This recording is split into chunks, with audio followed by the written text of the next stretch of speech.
Good afternoon and welcome everyone. Bonjour et bienvenue tout le monde. Mon nom est Mohamed Lachemi. Je suis le recteur de l'Université Ryerson. My name is Mohamed Lachemi. I'm the president of Ryerson University, and a pleasure to be here with you this afternoon.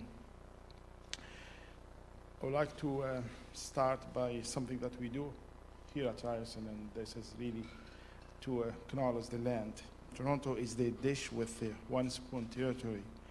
The dish with one spoon is a treaty between the Anishinaabe, Mississaugas, and Haudenosaunee that bound them to share the territory and protect the land. Subsequent indigenous nations and peoples, Europeans, and all newcomers have been invited into this treaty in the spirit of peace, friendship, and respect. I would like to acknowledge our guest, very special guests, the panel members, Huma Hoodfar from Concordia University, Basma Moumani from University of Waterloo, Anwar Saluji from Ryerson University, and of course, Stephen Took, the moderator of today's discussion. Thank you all for your participation today. Universities are finding themselves at the center of a number of public debates right now, from freedom of expression to open borders. It's exactly where universities want and need to be, serving as forums for full and frank debates about public policy is one of the most important roles of our institutions. It's a role that is more than relevant than ever. As we know, respective deliberations on difficult issues are not always found on 24-hour news stations or on the internet. Universities can bring true value, especially supported by academic freedom.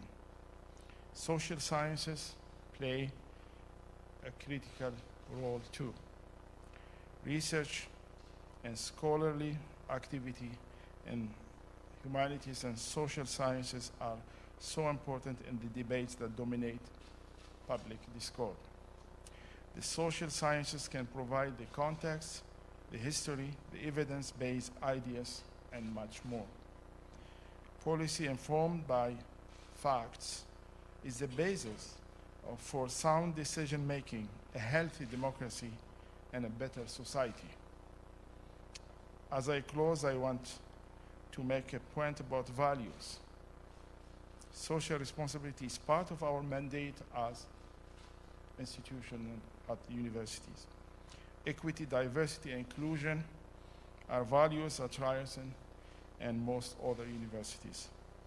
The free movement of people and ideas across borders is central to our ability to live those values and fulfill our mission. I want to thank you for attending Congress 2017 and for this important decision to attend this discussion. I just have been informed by the Dean our latest numbers are in terms of number of participants, which is quite high.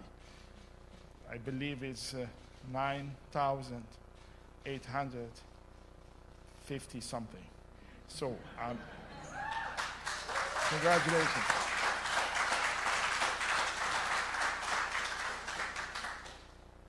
Je tiens à vous remercier d'être là parmi nous pour le congrès 2017 et aussi pour votre participation à cette importante discussion. Merci beaucoup. Thank you very much.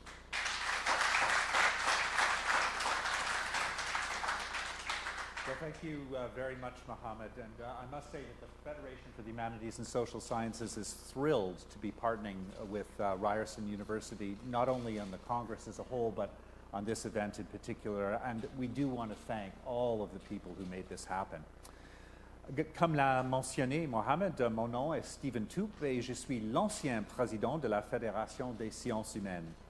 La Fédération regroupe plus de 160 universités et sociétés savantes et représente plus de 90 000 chercheurs dans le domaine des sciences humaines à l'échelle du Canada. The issues that Mohamed described are at once both global and, of course, Canadian.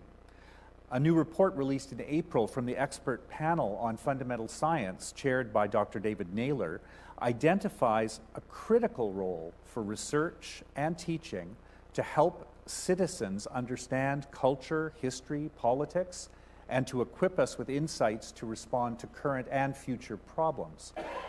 When we're confronted with harsh realities, issues such as some of the panelists have confronted, is that realistic to imagine that we can actually resolve problems now and in the future? Do universities matter? Luckily, we're joined tonight by three path-breaking academics to help tackle these difficult issues. Homa Houdfar is a Canadian-Iranian professor of sociology and anthropology at Concordia University. She holds a BA in economics from the University of Tehran, an interdisciplinary MA in development studies from the University of Manchester, and her doctorate in social anthropology from the University of Kent. Her research areas are development, culture, and gender in the Middle East. And in that context, Dr. Houdfar spent 112 days in Iran's Evin prison in 2016 after she was accused of dabbling in feminism and was freed following an international effort to secure her release. Besma Mamani is a professor in the Department of Political Science at the University of Waterloo and the Balsillie School of International Affairs. She's also a senior fellow at the Center for International Governance Innovation and has been non-resident senior fellow at the Brookings Institution in Washington, D.C. She's a 2015 fellow of the Pierre Elliott Trudeau Foundation and a Fulbright scholar. Her research interests include foreign policy in the Middle East, economic integration of the Middle East, and economic liberalization in the Middle East. Her current research examines the economic dimension of pluralism, diversity, citizenship here in Canada. Anver Saluji is Assistant Vice President International at Ryerson University, also a professor in the Department of Politics and Public Administration. Dr. Saluji is also a past Vice President of the Canadian Association of University Teachers and a former chair of the COUT Equity Committee. From 2005 to 2008, he served as advisor to the Ministry of the Presidency of the Government of South Africa, and he continues to serve on International Advisory Panel for the African Journal of Public Affairs. Anver continues to research and publish on issues of equity and human rights. So I'm really thrilled to have this particular group of panelists I think, launch what's going to be an intriguing conversation. I want to start with a very broad question and ask each of you to offer your preliminary thoughts. What role do you see for Canadian academics, especially in the humanities and social sciences, of course, in helping us to understand and face the very concrete threats that we see today of isolation, isolationism, abuse of minority populations, and the closing of borders? Homa, I'll start with you. And I know that you're going to go up to the podium to make it a bit easier.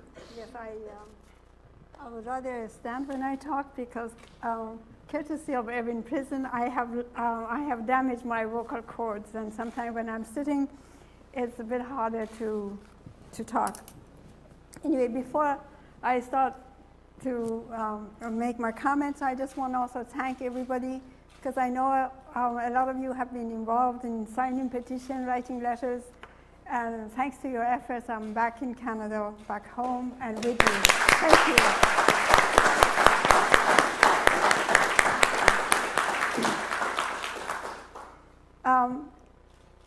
We live in a very difficult political environment these days. Rights that we had been taking for granted as a basic ingredient of a substantive democracy now is under attack, if not completely out of the window in some contexts. So the question for us is, given this recent situation, I have started to think, what happened? How did we allow this situation to develop? Is not just in North America, but also I'm well aware of what is happening in Western Europe as well. So this situation has made me think about what's the role of academia in this. What did we do? What did we do? Or rather, better to say, what didn't we do in order to in some way help prevention of this situation? Now, given of course my recent experience in prison is and my accusation, is very natural that I talk about academic freedom and what it has been, what it has meant to us, and how we can actually use that to make universities more relevant to the life of public, whether it is in Canada or whether it is globally. Given that situation, let me just take you back with me a little bit to the, what happened in Iran. I was arrested and sent to Evin prison because when I said, because of the couple of books I had written on gender quota and sports as a political space in the Muslim context, women's sport that is. Anyway, when I claimed that this was my academic freedom, they said academic freedom is Western, we have no use for it, we have Islam, and that was it. So when they were actually taking me to Evin prison, they told me that there I have plenty time to sit and reflect on academic freedom and see how my writing and publication has led me to the Evin prison. I took their advice. That's what. So when I had nothing except my toothbrush, no paper pad, nothing. So I used my toothbrush because for me, process of writing is also process of thinking. I use one wall as my pad and desk for academic freedom, the other wall for anthropology of interrogation, both of which research kept me very busy during the time I was there. So I was writing all the time to memorize, because I had no paper, to memorize the issues. So that's what I want to share, some of it with you. For the first time there, I realized that I have been teaching human rights for 15 years or so at Concordia, and yet I have never had a discussion on academic freedom. Neither, and especially since I was 19, I was actually at the universities in Britain and then in Canada. I couldn't recall any real discussion with my colleagues or students on academic freedom, what it means. Everybody, like myself included, we took academic freedom as a folky, fuzzy rights that we all enjoy, but we didn't really reflect on what it includes. So at that situation, I thought, well, the only thing also I knew is a collective right, but I didn't spend time to think about what it means, who is included in that collective right. So the two questions that I want to talk a little bit more, and if there was time, we do other things. I thought of academic freedom is actually a social capital of society, which is left to academia in trust. Our duty is then to promote and use it to the benefit of the public. Part of that has to be then reporting to the public, right? As if we are trustees, we have to report to the. But in fact, in academia, at least since the 1980s, I have observed that the role of academia in public discussion has been reduced rather than increased to dismay. This is partly because the culture of academia had, in some way, changed. I remember when I first started to teach, I always introduce myself because I work on contemporary issues. I thought I'm an academic at the service of civil society.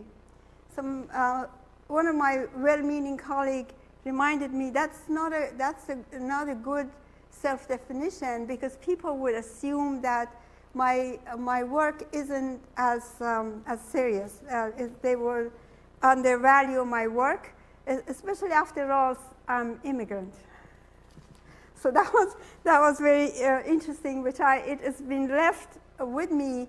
But anyway, I remain engaged because of my field, it's almost impossible to work on contemporary issue in the Middle East and not be involved. So maybe there wasn't much choice in that sense. But so I want to talk about more about this academic freedom, and also we think of it as a table with 4 legs, which is the student academic freedom, or academic freedom in research and publication, but also in running the institution, a right that in most universities, in most contexts, we have almost willy-nilly had let it go, and now most universities are run like a business corporation, especially the bigger universities. So it's not easy. It will take quite an innovation to bring that back to what maybe it was, where the goal of a university has to be improving the community and promoting of critical thinking, because that is essential for a substantive, for development of a substantive and a plural democracy. Now, the last thing I want to say is that the role of academic freedom we talk about, especially giving this the title of our session, is about borderless context in a global situation. So it is all fine that we say that, but it has to be also in practice. We talk about academic freedom as a collective right, but who is part of this collective? Is it us at the institution? Is it us in Canada? Or can we say that I have the right to critical thinking and academic freedom in Canada, but once I enter the airspace of Iran or China, I lose that right? After all, when we produce ideas, is for the globe for all peoples to use. People do not reinvent what is already invented. So that means that we have to find a way to make this academic freedom also global, to follow what we have said. But that doesn't automatically happen. We need to do our homework. That means we cannot just rely on the Greek and Italian and talk about Galileo and Bruno and Socrates and say that to support this. Intellectual history of different communities are very important, and that's what we need to have in order for us to bring these chapters to be written as an academic freedom, so that the other countries will not say that it is Western and we don't need it. After all, even when they deny human rights today, or they don't say we don't need it. They say, well, we have indigenous rights, we have Islamic rights. They don't deny the validity of this. So that's very important to also have to bring that intellectual history of different regions and documentation of that into the academic freedom in order for it to work. Because we haven't done our homework, I don't mean we just in Canada, I mean we as academia globally, it's not possible to claim that this right is global. After all, UNESCO has launched, in fact, 2017 is 20 years since UNESCO launched a document for academic freedom in higher education, which was supposed to be the blueprint for global academic freedom. But it has remained on the books. Most of us have never even heard of it. And certainly the other countries that needed to, many countries have signed it, but nobody actually used it in practice because it is not linked to the history of intellectual activities and political system of other regions.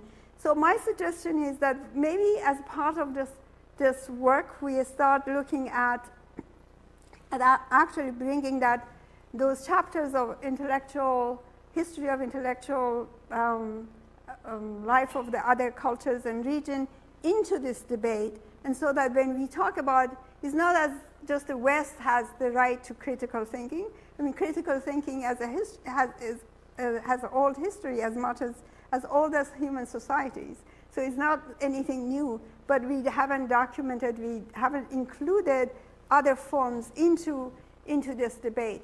And for me, maybe if we had done all those work, me and many other people would not actually be put away for their writing and publication, never mind for other things. But so there will be other points that I would like to bring about. After all, I spent 4 months just thinking about academic freedom.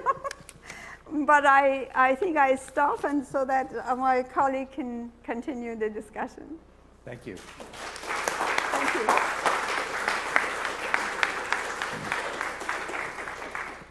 Anver, I'll go to you now, if I may. I was expecting to go last, but no problem. Have to have some surprises. Indeed, indeed. So thank you for asking me to be on the panel, and I'm really honored to be here with two incredibly esteemed colleagues. So, and thank you all for being here at Ryerson. I hope you're enjoying our wonderful campus. A bit of rain outside, but I'm sure there's lots to do here. I'd like to begin with the importance of the academy dispelling 4 important myths. First, the myth of Islamophobia. We're not dealing with a global phobia here. It's not a fear akin to fear of spiders, or fear of spaces, a fear of closed spaces. We're actually dealing with discrimination on the basis of race, religion, ethnicity, gender, and the intersection of all of those. So this is about systemic and structural as well as individual forms of discrimination, not about phobias. Even though we use it all the time as academics, I think it's high time we engage in a debate about the difference between a phobia and forms of discrimination which have deep impact on people. The second myth is the myth of the brown-skinned young Muslim man as a terrorist. Myth 3 is the perception of the hijab-wearing Muslim woman as lacking in agency and in need of advocacy and protection by someone else or some others. And the fourth myth is the myth of the Muslim fundamental terrorist. Terrorists come from all faiths. And then there is, of course, state terrorism. And terrorists are terrorists whether they are of the individual kind or whether it's official state-sanctioned and state-carried-out terror. So these are the 4 fundamental myths which I think as academics we need to grapple with. And we need a nuanced debate about this. And furthermore, in today's global environment where we see the contestation and the rise of right-wing populism and the contestation of those ideas, those right-wing ideas with progressive forces, we see them playing out in electoral politics, we see them playing out in civil society, and we see them playing out on the ground in countries across Europe and in North America. We need that kind of debate, and I think it's high time the Borderless University engaged in that kind of debate. So we really, as academics, need to get to the root cause of alienation that creates the conditions that are fertile for individuals to feel that they are so disengaged from humanity that they should engage in acts of terror against civilian populations. And the same thing we should do to get at why is it that leaders feel that they should engage in acts of terror against nation states far away from them without fear of being hauled before the International Criminal Court, for example. So getting to the root of alienation on the one side and getting to the root of that relationship between nation states where states of power feel they can engage in this kind of state terrorism is really important. And the university is the site where I believe these kinds of debates can be engaged in and where we should be engaging in those discussions. However, that requires, I think, a number of things. First, it requires an engaged faculty. It requires socially responsible public intellectuals who are willing to engage in this domain. And it requires a commitment by faculties of humanities and social sciences in our universities to fund this kind of research so that we can create better societies for all. I think universities need to provide structural and institutional incentives to engage in these new vistas of research. And it requires that academics get a better understanding of citizenship and notions of citizenship writ large. So the university is exactly the place where we can explore this relationship, and I think you were absolutely correct about the notion of academic freedom, but also how academic freedom intersects with freedom from discrimination and issues of inclusion in an environment of respect. So it's the borderless university, not the bounded university, where I think these debates can happen. And it's interesting, one of the pieces that I wrote that created the greatest angst for me was a piece on that relationship between academic freedom and freedom from discrimination, where I argued that academic freedom is not a freedom that is completely unbounded, that it has with it, it carries with it, embodies the notion of social responsibility. And I think that's where this session should lead us to, the role of the academic, the role of the academic institutions, the role of the university in terms of social responsibility, and social responsibility on a city scale, a regional scale, a national scale, and above all else, a global scale, so that people like you who may be incarcerated for their views, it's the role of the university to ensure that we stand up for your rights. Thank you very much, Anver.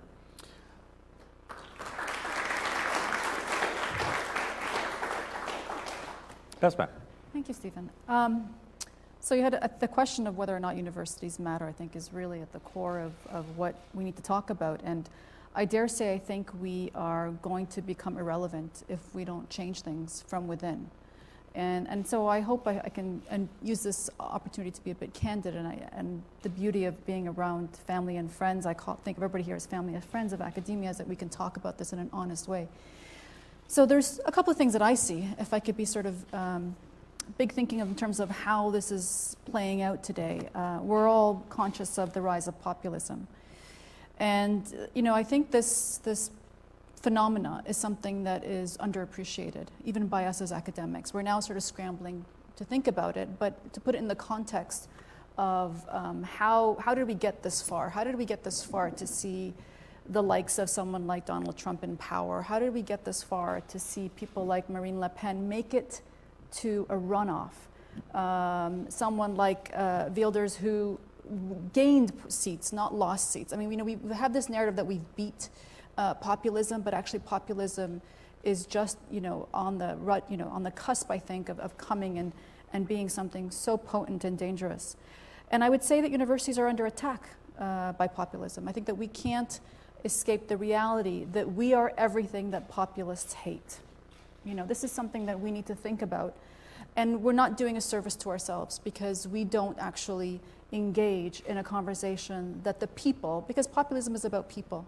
We are the elite, we are the establishment, and we're not doing enough to make our very jobs and presence valuable in the eyes of the people. And I think that, you know, we as academics, I mean, you know, listening to what you just said, which was, I couldn't agree with you more on all of the substantive issues, but where you are in these discussions and where the majority of the population is so wide. That gap is so wide, and we are the ivory tower. And you know, and when I as you mentioned, I'm a non-resident fellow at Brookings, but I spent a lot of time in Washington, and the word academic is not a compliment, and that's really quite sad. I mean, you know, thinking about so many of us have research that is so robust, so incredibly persuasive in the sense that we have, you know, methodologically been so thorough, and yet we can't take the helm and have a conversation as a point of authority is really quite worrisome. And this age that we're in, whereby expertise is under attack, intellectualism is under attack, you know, the very notion of calling yourself an expert, you know, that's, how dare you? I mean, you know, you should be talking from your gut, right? I mean, this is what the populist narrative is somehow an anti-intellectualist movement. And we are everything that the elite represent. And even though I would say, ironically, we think of ourselves as the progressive ones that are fighting for these causes, right? We, you know, list the causes that we're fighting for. There's so many great progressive voices in general in the academia, but yet we are seen as the establishment. And what do we do about that? Why is it that our research, which I think speaks to the reality of the disenfranchised, the reality of those people who are marginalized, and yet people still see us as the elite? There's a disconnect. Something isn't matching, right? And part of it, I think, is that we need to be reflective and say we've done some errors on our own. We need to sort of have this, I think, honest conversations in universities. We need to have honest conversations in other forums, whether it's in our associations and otherwise, where we have become very much the ivory tower. You know, when the average academic article is cited by 10 people or read by 10 people, there's a problem in the incentive structure. When 85% of all peer-reviewed journal articles are never read by anybody, there's something wrong in the incentive structure of our discipline.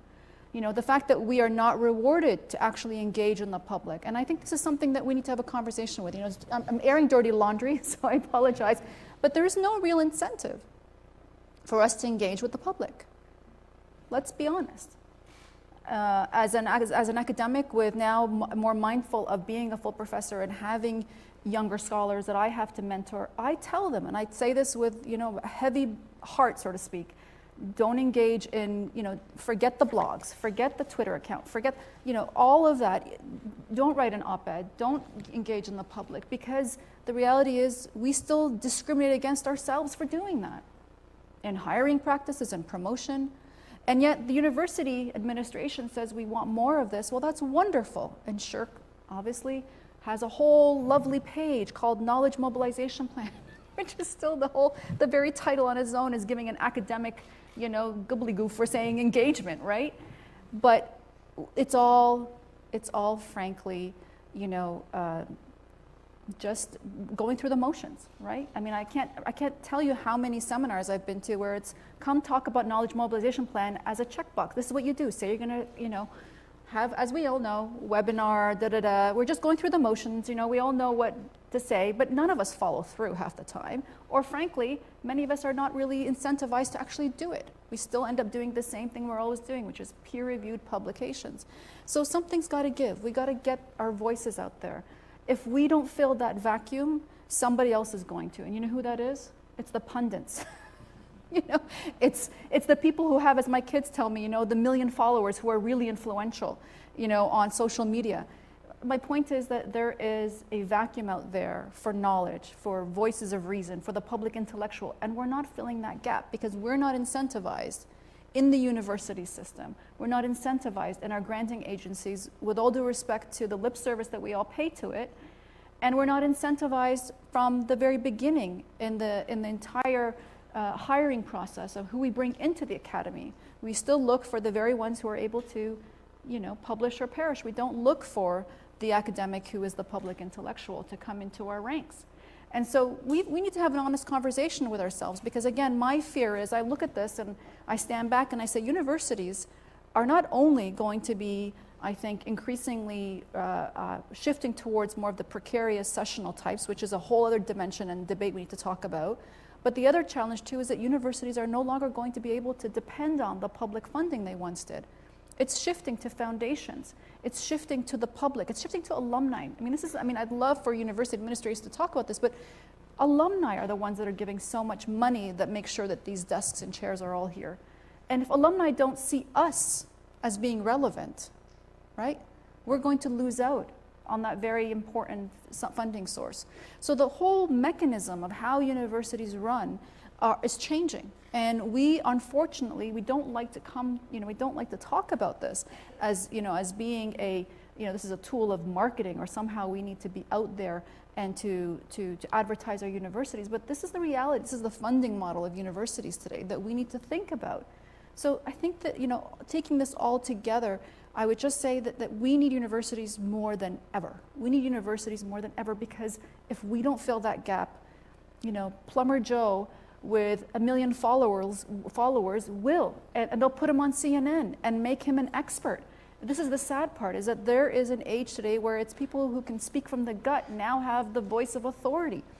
You know, when we have this great research behind us, why aren't we out there, you know, advertising our message? But there are no incentives within the university structure. There are no incentives, I think, within the academic discipline to do so. And I think in the long run, we are going to be putting the nail in the coffin of our own discipline if we don't do something about it. Thank you very much.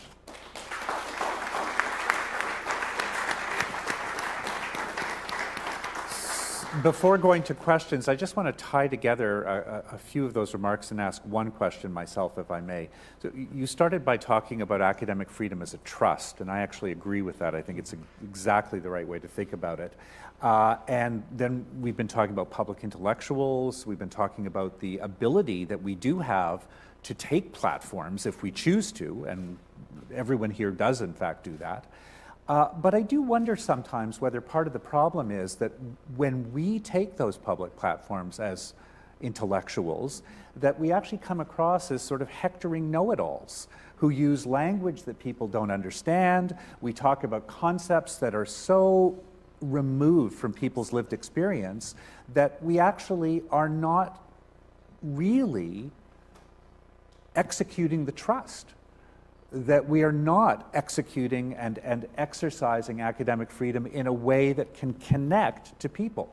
So, I mean, yes, there are institutional problems, yes, there are incentive problems, but aren't there also professional and self-understanding problems associated with this kind of desire to be part of the public discourse? Homa. Well, I think you're very right. I mean, one of the things that I had written out, how we now write in the language that only maybe our colleagues who work in the field would understand. I mean, even other university professors don't understand. But I remember in the 70s, when I was an undergraduate there, we had courses on how to write simply. We had to learn how to write in a way that any lay person who is interested in the topic can read and understand. There were publishing houses that promoted that. But all those training, how to talk to the media and all this, which was part of any undergraduate work, has stopped. We don't even teach history anymore. I mean, so that's very important that we also develop that kind of a technique. I think universities have to offer and have to expect people to be able to write in that language, even if we want to write in a gobbledygook language for our colleagues, we have to still write in a simpler language, where the language that people converse. One of my thoughts there was that expecting all the academic people who write 5 academic articles to write at least one open, or have one public discussion, make it part of academic life, so that we will have to develop those skills. But at the moment, as Basmi said, is if we do it, we get punished. So often I was told in the first few years of my teaching that don't say that you are with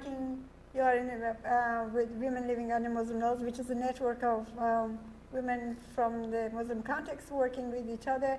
Don't go to all these public talks. They count as nothing, and they undermine your credibility. Well, this is a culture that we have to fight and change for making it accessible. In the 1980s, when I was a student in England, you always saw philosophers and people on BBC radio, BBC television. It was part of their life. But even there, you don't see them anymore. Like, it's become like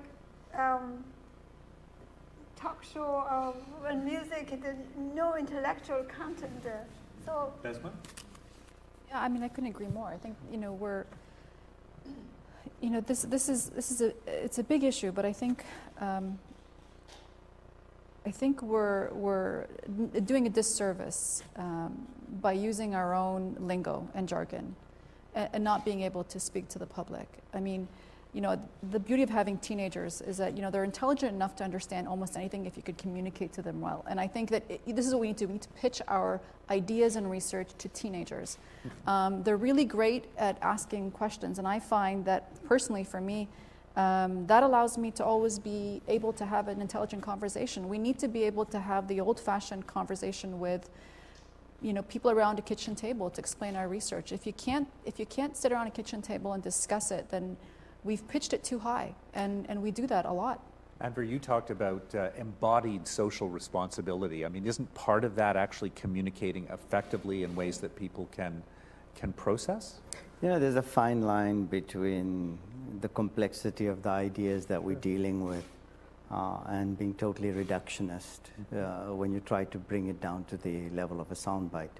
Nonetheless, I think that we have to, as academics, on the one hand, you're writing for academic journals and you're arguing with colleagues, and there's peer review that happens and so on and so forth, even though I must say, when I read some of my colleagues' articles, I sit with a dictionary next to me. So I understand that, and that's probably more my failing than theirs.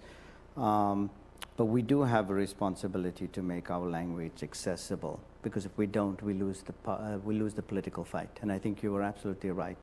The right wing has, in fact, found that way of communicating in a way that it reaches down to those very dispossessed, those very marginalized that we seek to be speaking on behalf of. And they, I think, have done a better job of communicating the idea in the public realm than some of us have who come from the more progressive side of politics, I think. Now we have time for a couple of questions. Anyone want to just stand up where you are? You don't have to go to a microphone this time. And please just indicate who you are and be brief. Yes?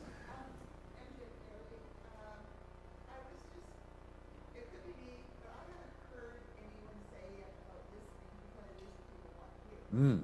Mm-hmm. The topics we're talking about, we're telling them their problems rather than hearing them say, this is what I want to know about. I want to know why all my public job disappeared. I want to know why my 26-year-old still living in my basement.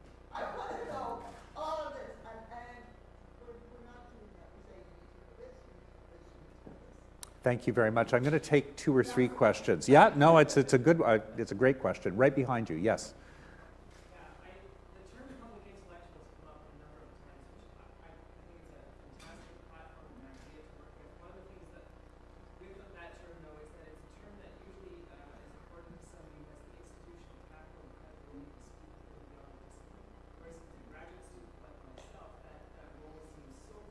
But to do public scholarship as a public scholar is something that I cannot do because it's not part of the dissertation or articles based on suite of articles based. Which is your argument.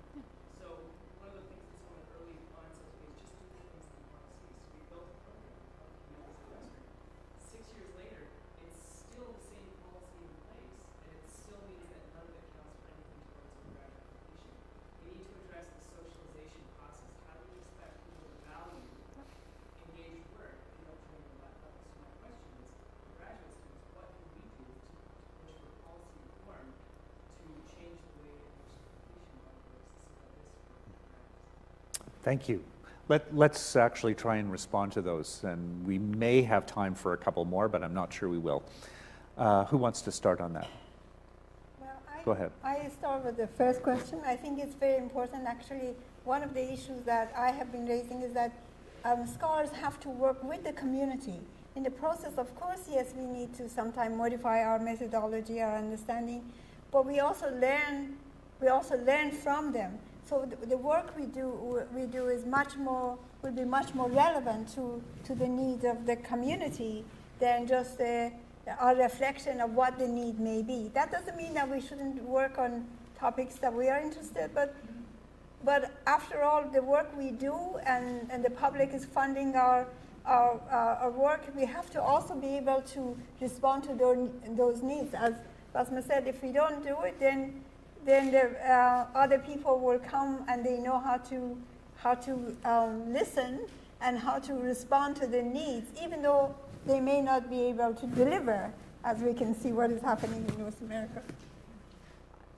I would just add to MJ's, in many ways, our work can be esoteric or remote sometimes, but I think if we put public engagement as part of the requirement in some way, if we built it in terms of our incentivization, we would have a motivation to turn our research into asking some of these questions that matter now. Our research programs are like these big oil tankers in the sea, and that's not right. We need to also be able to be a little more adaptive and responsive to the realities of people's concerns. There's something I think to be said about us doing some work on that.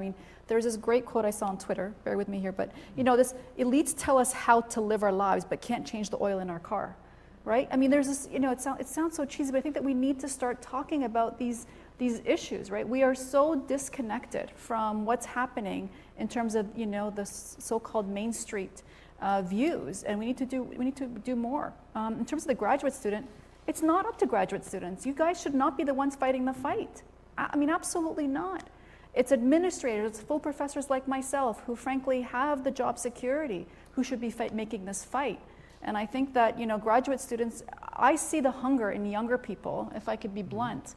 My students, PhD students, are the ones who are hungry to engage with the public. They've got, frankly, the gumption, the incentive. They see the value because they're a part of, they've grown up with social media, and they understand that conversations are not just in the ivory tower. They're thinking laterally, far more than my generation. So it's really incumbent on our generation, I think, of full professors to do the work, to make the conversation with administrators, to make the conversations in our associations. We have the job security that we can do that. I would hate to put that burden on graduate students, but I would just only, again, reiterate that actually it's the younger generation that sees the value in this more than ever. Andrew. Yep, couldn't agree more. It's not it's partly your fight, but it's really those of us who are here now who should be taking that up and saying on hiring committees, listen, what is it that's of value here? And what kind of scholarship do we value? And should we be thinking more broadly about the nature and forms of scholarship and where people are publishing? And how do you value an op-ed piece that reaches tens of thousands of people versus an academic article that reaches a community of academics? So I think we need to take that responsibility.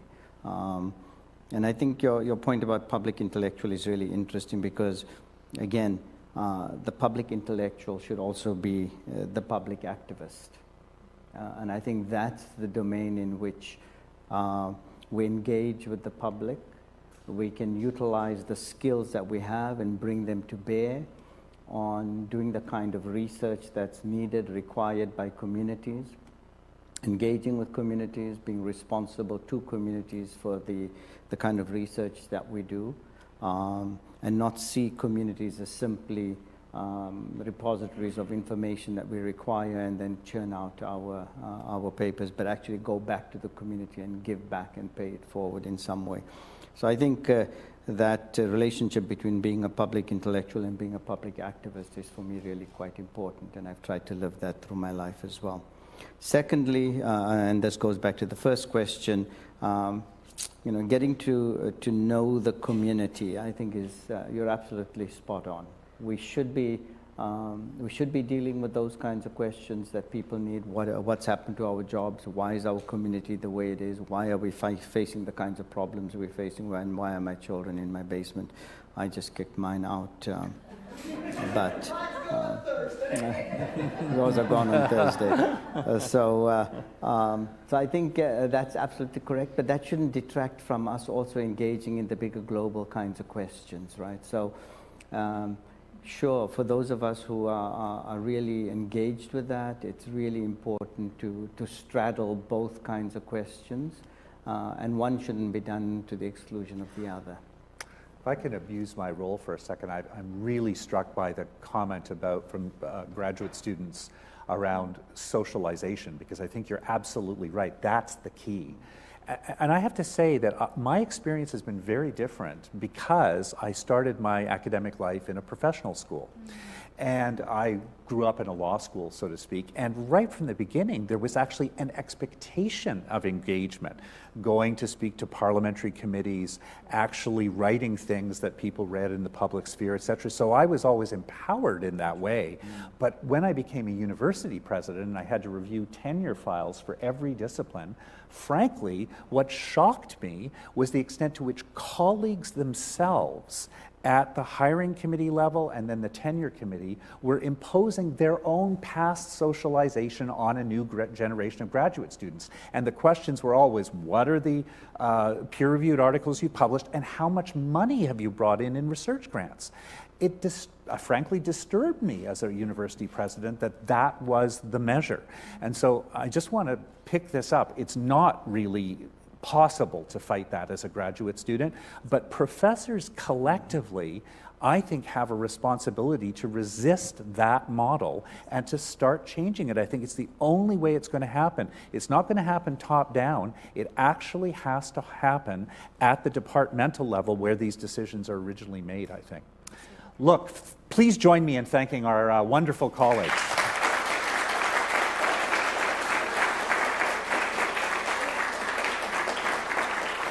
Thank you very, very much. I wish we had more time. There was a lot.